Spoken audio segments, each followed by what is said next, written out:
Anong mensahe ang kailangang marinig ng mga Pisces sa period na to? Pwedeng nangyayari na itong magiging reading o mangyayari pa lang. Kung hindi man para sa inyo itong magiging reading, edi baka para sa someone na malapit sa inyo o kakilala nyo mismo. Baka may lumabas na gender mamaya.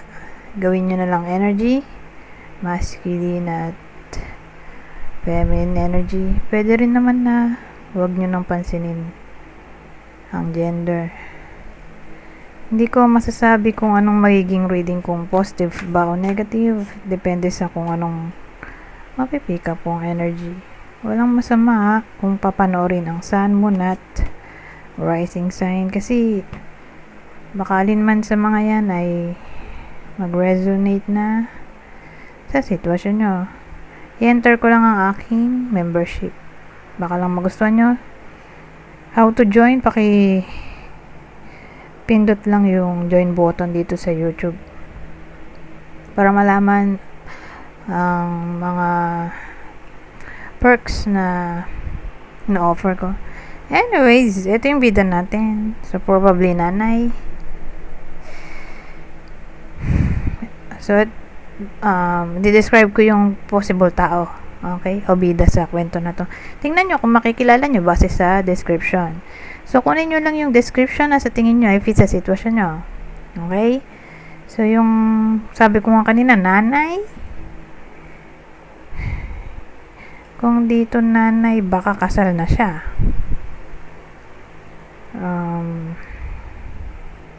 Mayaman. Kung di mayaman, edi may business. Kung walang business, edi may trabaho.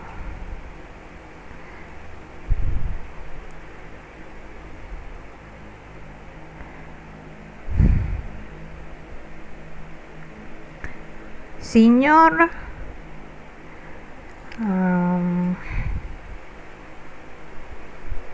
Boss.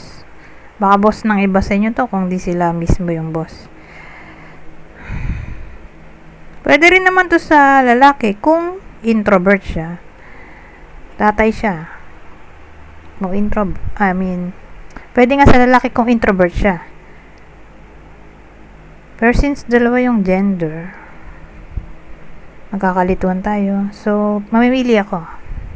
Gagawin kong gender yung babae. Pero again, ulitin ko, pwede rin to sa lalaki kung introvert siya. Pero since dalawa nga yung gender, kailangan kong mamili sa isa lang dahil para tayo magkakalituan. So anyways, babae yung gagawin kong gender. Ano to?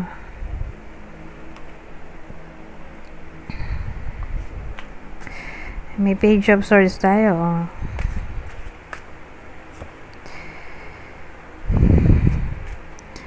Ganito na nga natin. Ayan. Ano yung page of swords?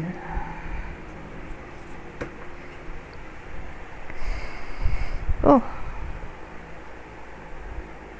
Puro court card pala to ng ano. Swords. Ito rin, court card ng sword. Na ito lang na iba. Wands. Three of Wands. So, ito ay Knight of Swords. Three of Wands. Queen of Wands. So, ano yung page natin?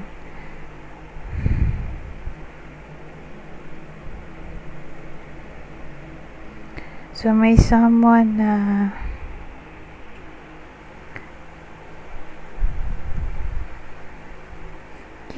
curious siya eh.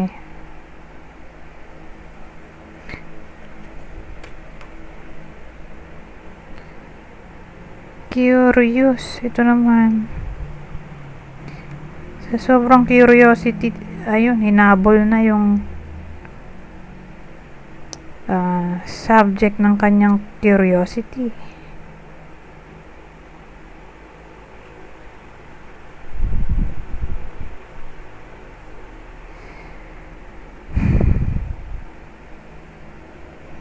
So, sa madaling salita,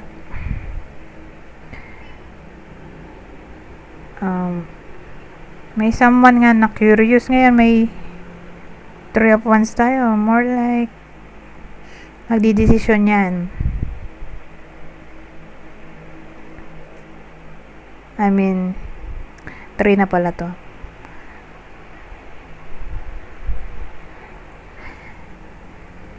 Doon kasi sa 2 of Wands, nagdidesisyon, nagpaplano. So, sa 3 of Wands, naghihintay na lang siya ng result. Kasi magte-take action nga yung iba sa inyo dun sa curiosity.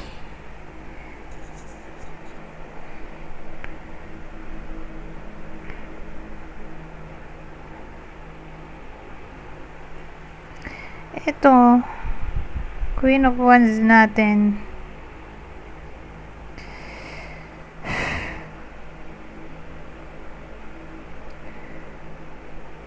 Ang dating sa akin,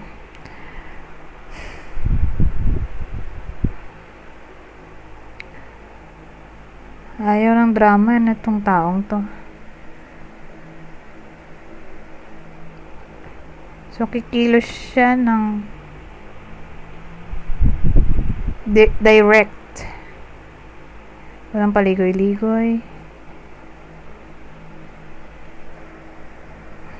Ano yun? Kahit ako, hindi ko rin maintindihan. Anyways, kuha tayo ng ibang deck. So again, ang dating sa akin sa Page of Swords na kinilarify ng Knight of Swords, 3 of Wands at Queen of Swords, may taong makikurious ngayon, nahabulin niya, yun yung pag-take action niya dito. So curious, mag-take action. Ngayon, hintayin niya yung result ng pag-take ng action niya. Magiging kalmado siya dito. Kasi Queen of Swords to. Ayaw ng drama. Sa paghihintay ng result, ano yun? Diba? Hindi ko maintindihan. Curious tungkol saan ba yun? Ano yung naging subject dito?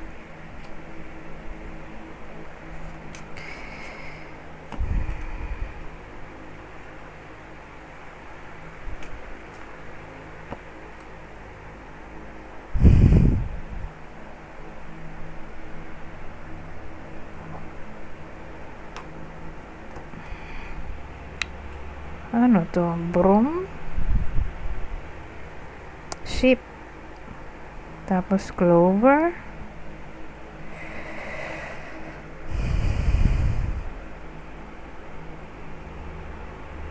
Kasi ang dating may opportunity dito sa clover. Ano tong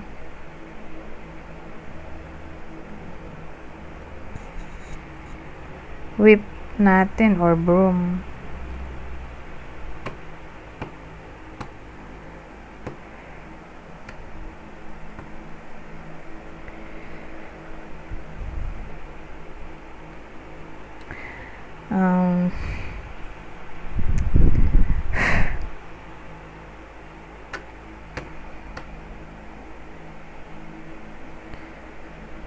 Persuasion.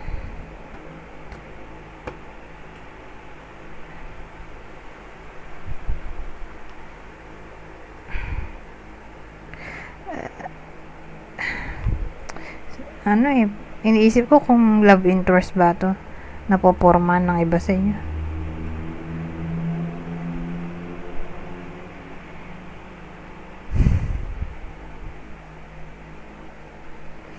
Love interest na foreigner.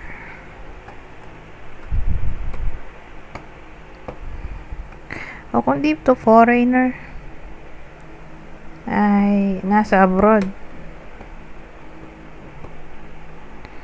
May someone na nasa abroad.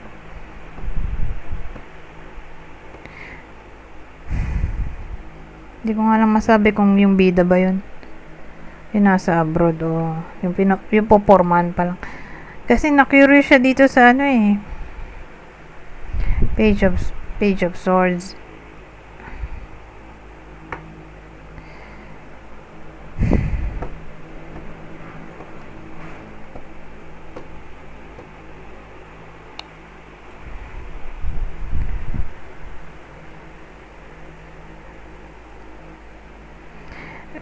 So, ganun, whether nangyayari na to o mangyayari pa lang. Pero ang tingin ko nga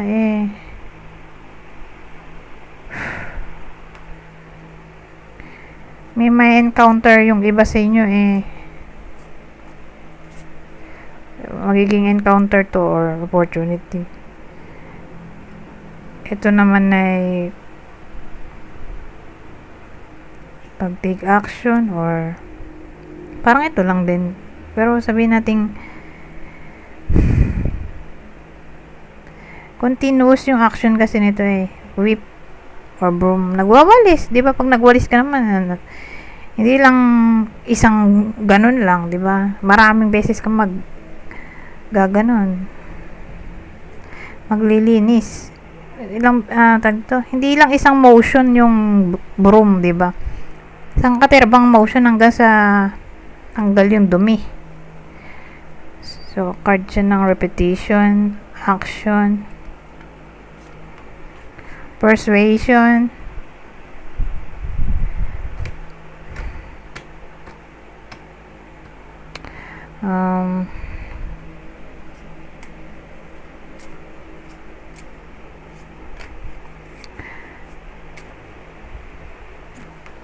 ngayon ito na yun, yung abroad o foreigner,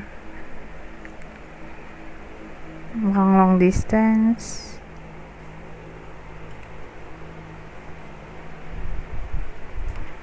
Ito pwede rin happiness o pag-take risk. So, pormahan tong someone na nasa malayong lugar.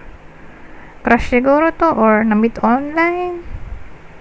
So, again, whether na-encounter na to o ma-encounter pa lang. Pero ganun dating So, para to sa mga single. Hopefully, single lang. Huwag na yung in a relationship. Kasi, nangyayari din naman yan sa totoong buhay. Pag di na masaya, di ba? Pag di na masaya, ayun. Nag-i-start na maghanap ng iba. Hindi ko na-encourage, pero ang point ko, nangyayari. Hindi na siya yung tabu. Kundi, ganun na talaga nangyayari sa panahon ngayon. Pag may someone na hindi na masaya,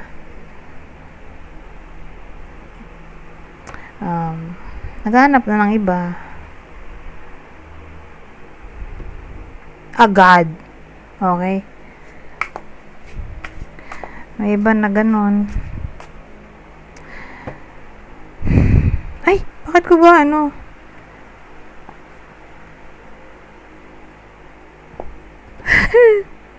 nangyari? Tinago ko lahat. Ito lang naman dapat tatanggalin. So, dahil dyan, kalimutan ko tuloy yung susunod na card. Ano nga ba yung kaninang card? Hermit yung dulo di ba? Ano yung isa?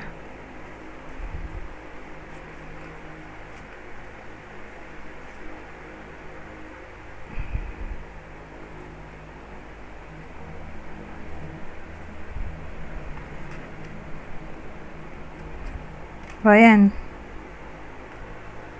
O, ito. Hindi ko na maalala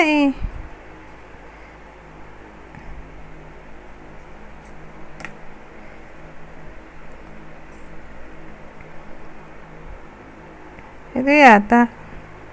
Parang ito. Feeling ko yan yun.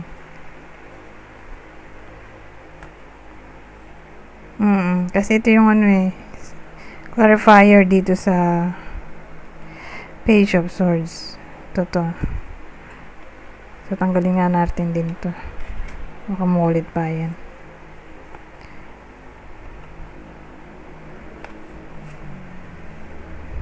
Kakadaldal ko, nakalimutan ko na.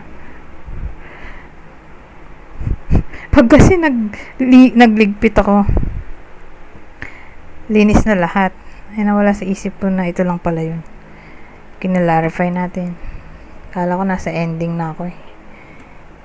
Anyways, tinatandaan ko pa. At di siya nagulo masyado.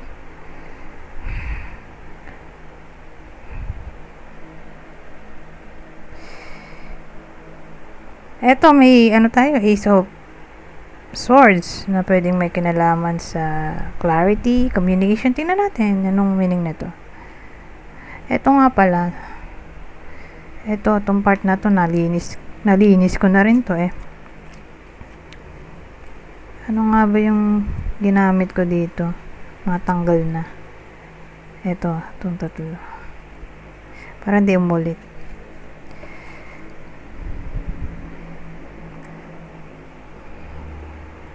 So, wait lang. Tanggalin ko lang yung mga nagamit kong card. So, ano tong Ace of Swords natin?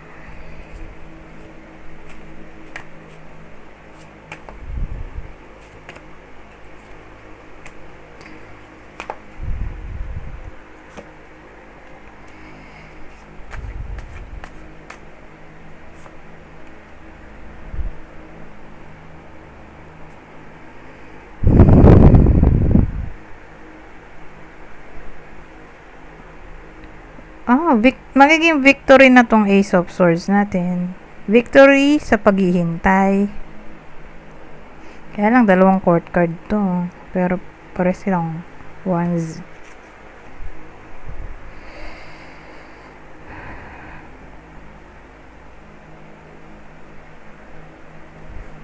Kasi, nire-represent ng court cards na wands. Yung flirtation. So, mag-interact tong dalawa. Kaya lang, ang possible bida natin dito. Eto, saka to.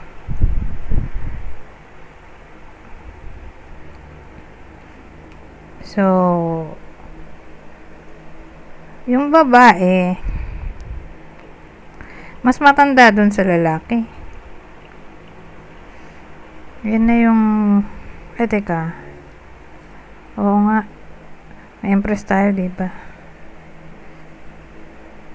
Di nagmukha na tong single mom. Ay! Kasal nga pala siya, no? May pinupurman kasal. Ang sakit ng ulo ko.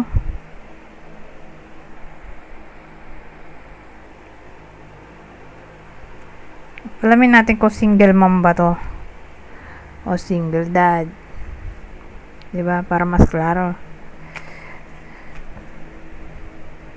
So, single na ba yung tao dito? Kasi kung in a relationship pa sa iba tong bida natin, third party na to. Kasi sabi ko nga sa inyo, kapag yung tao minsan di na masaya sa relasyon, kahit in a relationship pa, naghahanap na ng iba. Kaloka, parang siya naghahanap ng backup. Pero again, tingnan natin. Single mom ba yung bida natin? O single dad? Yes or no? No! Kasi ko to, yes ganun no. Kaloka So, sabi ko nga kanina, case-to-case basis. So, yung bida pala natin dito, may nagugustuhan siya. Tapos,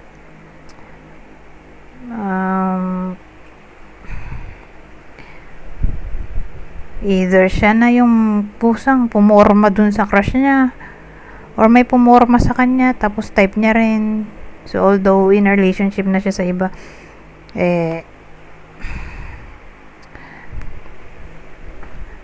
pinapatos niya. So, ibig sabihin, nakikipaglandian din siya.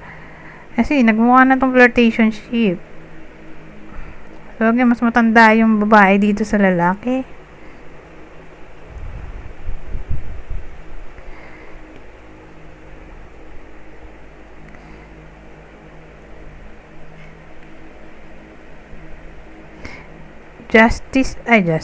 clarity, ano ba to? Justice, clarity, communication, victory. Kasi ang dating, tingin ko yung babae yung curious dito yung sinabi ko kanina. May pinapormahan siya, or nilalandi, or pinapatos, o may pina-flirt ba siya, ganon. Tapos ang nangyari, nag-respond din yung pina-flirt niya. So ayan, nagmukha na tong flirtationship. Hindi ko nga lang masabi kung siya ba yung naunang nag-flirt o pinalert muna siya bago niyan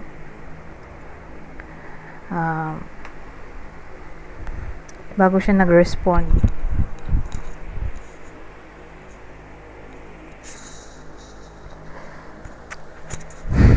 Alamin na rin natin para mas clear. Siya ba yung pumorma o pinormahan siya, tapos gusto niya rin yung pumaporma sa kanya, kaya kikipag-flirt din siya. So, siya ba yung naunang magporma? Yes o no? Hindi So, ibig sabihin, pinopormahan siya. May pumuporma sa kanya. Ngayon, type niya rin. Kaya yun.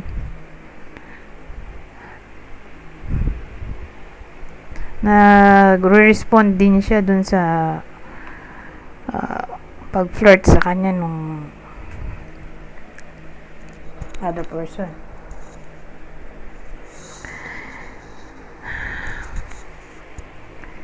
So, nangyari,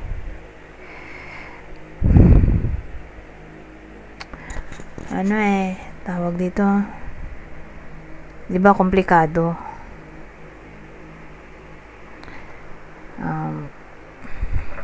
Pinaporman siya nung sabi nating guy, kasi nga dalawa yung gender natin, makakalituan tayo. So, focus tayo sa babae. So, pinaporman yung babae nung lalaki.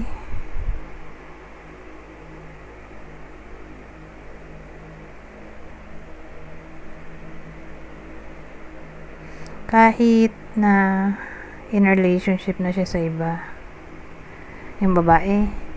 Ngayon, aware yung lalaki na in relationship na yung babae sa iba. So, dahil aware siya, kahit gusto niya, napanghinaan siya ng loob. So, ngayon, dahil ganun yung sitwasyon, hindi sila masyadong nag-uusap.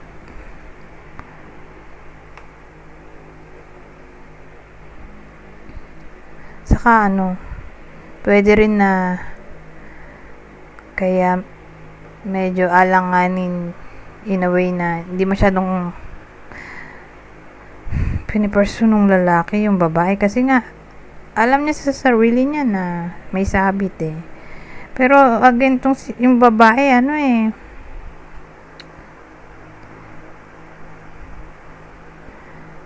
tawag dito, siya yung lumalapit sa tukso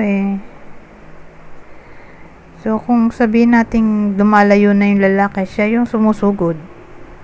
Siya na yung napupursue. So, pares kasi silang ones mga action-oriented people. Anyways, eto, tingnan natin sa Hermit, anong mangyayari sa mga to. So, again, ulitin ko, pwedeng nangyayari na to o mangyayari pa lang.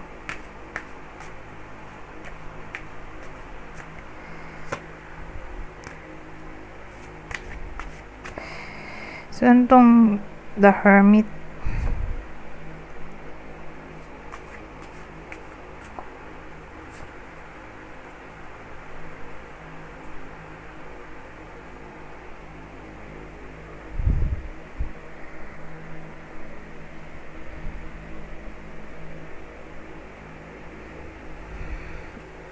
Eight of Swords, Ace of Wands at Nine of Cups.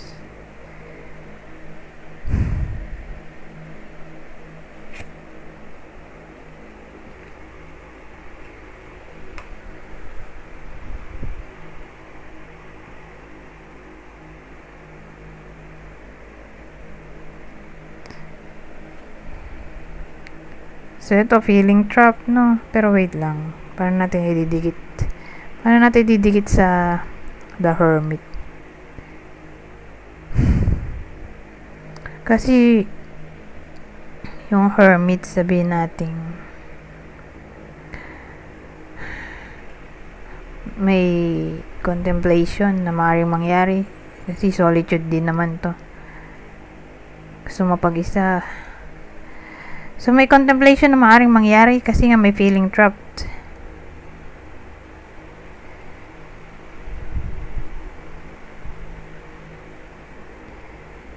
Kaya lang naglalagablab pa rin talaga yung passion dito.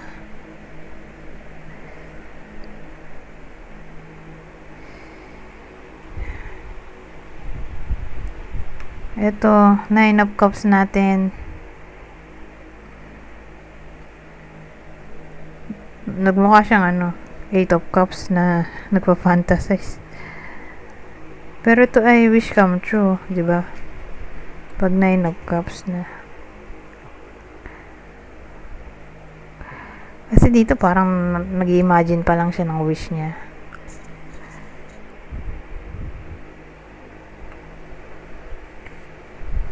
Since Hermit to,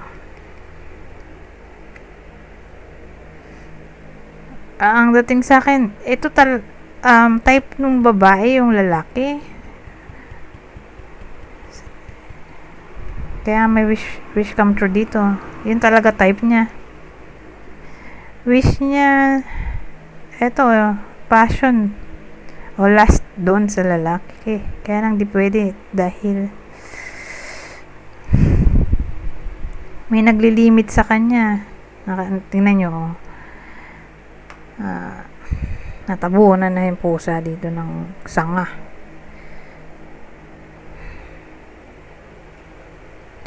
In short, gusto niya talaga yung lalaki.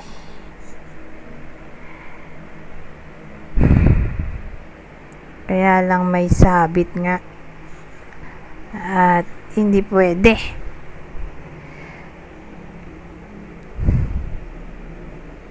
So, dahil dyan,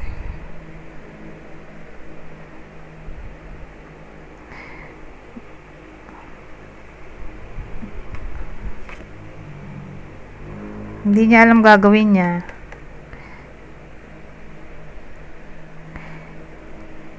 Kaya siya feeling trap dito.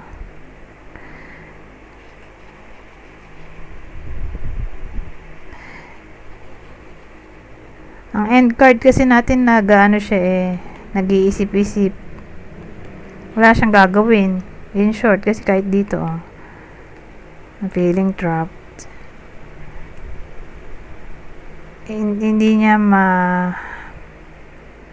kuha tong desire niya na maging masaya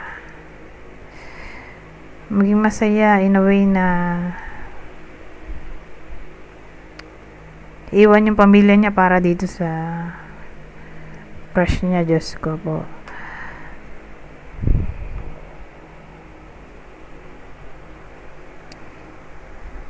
Pero ang tingin ko dito, hindi pa sila nung crush parang nasa ligawan phase pa lang sila. Talking phase. Ay, 29 minutes na pala, 30 na nga. Dahil dyan, mag-end na ako. Wala na yung ibang cards kasi 30 minutes na to. Masyado na matagal. So, dito na lang tayo sa clue. Ito yung possible clue. Okay? Zodiac sign to ng person o partner ng Pisces. sa reading na to. Aries, Kapwa Pisces, Virgo. Sabihin natin di para sa inyo tong reading, di baka para sa someone na malapit sa inyo, kakilala o idol. Ito yung possible zodiac sign niya. Capricorn, Taurus, o Aquarius.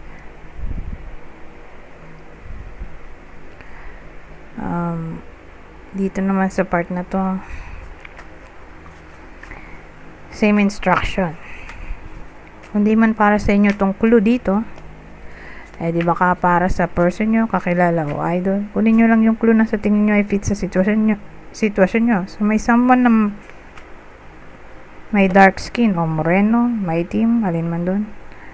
O baka kayo hindi alam ko mayroon ditong tan So specific to dark skin, di ganyan kulay. May team o moreno. Younger than you. Ayun nga, mas bata. Probably yung lalaki yung mas bata dun sa babae. Kasi babae yung bida natin dito. Pero again, pwede rin naman sa lalaki kung introvert. So, switch na lang yung gender. So, may someone na mahilig sa red lipstick. European. So, parang nabanggit ko yun sa ship kanina na may someone na nasa malayong lugar. Foreigner. So, may someone na nasa Europe. So, kung di literal na European yung isa sa kanila, sa bida dito sa kwento, kung di European ang isa sa kanila ay nasa Europe, may someone na nasa Europe. Or again, in general na lang, nasa abroad na lang. May someone na nasa abroad or nasa malayong lugar, nagmukha ng long distance relationship. Again na ako dito. Goodbye for now.